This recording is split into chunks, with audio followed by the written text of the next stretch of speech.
Vatanım ağlama, sil kanlı gözyaşlarını. Ben bu vatanın evladıyım. Senin yetiştirdiğin, senin büyüttüğün, zeytin dalı dediğin vatanım, bayrağım, ecdadım. Burada tek bilek, tek yürek, sen, ben yok annem. Bir kahve kurşunla bedenim paramparça. Yandım, yandım anam dedikçe kara bulutlar yoldaşım.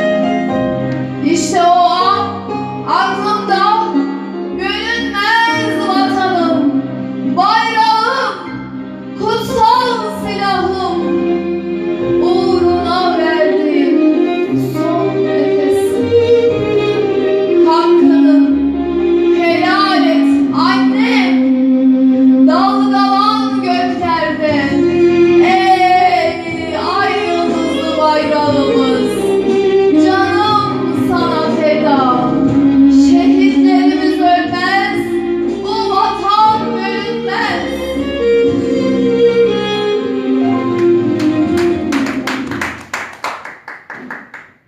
Teşekkür ediyoruz. Eledim şarkısının ardından girebilir miyiz? Bir Eledim türkümüz vardı. Bunun arkasına hemen bağlayalım arkadaşlar. Halis Topal'la devam ediyoruz efendim. Eledim, mikrofonu da açarsan.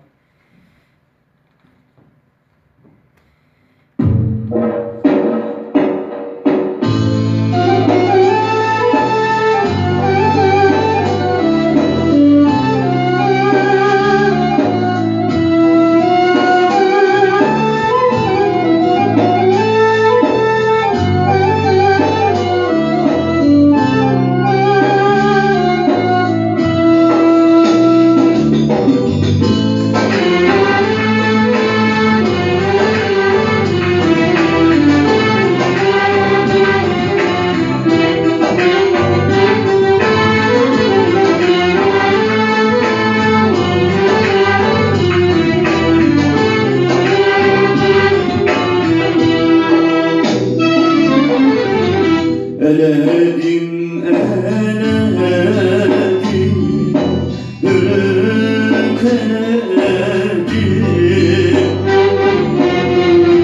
Aynalı beşikte yavrum beleşledim.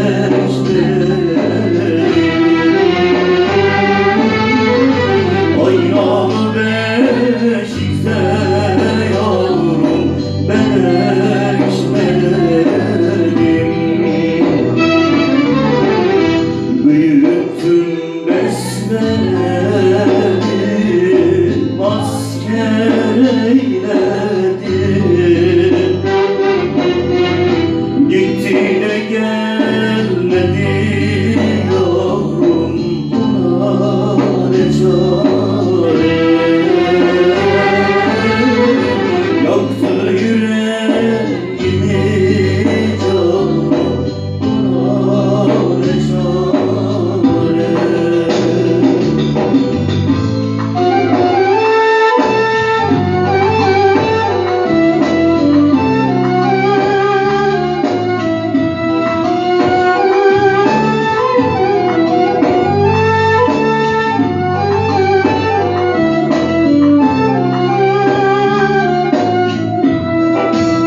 ne çare.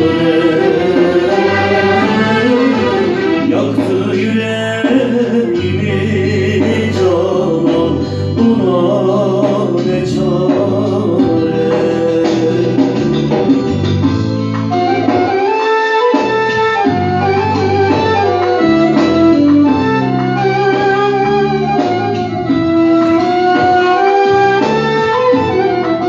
Efendim tüm şehitlerimizi rahmetle anıyoruz. Ruhları şad olsun, onların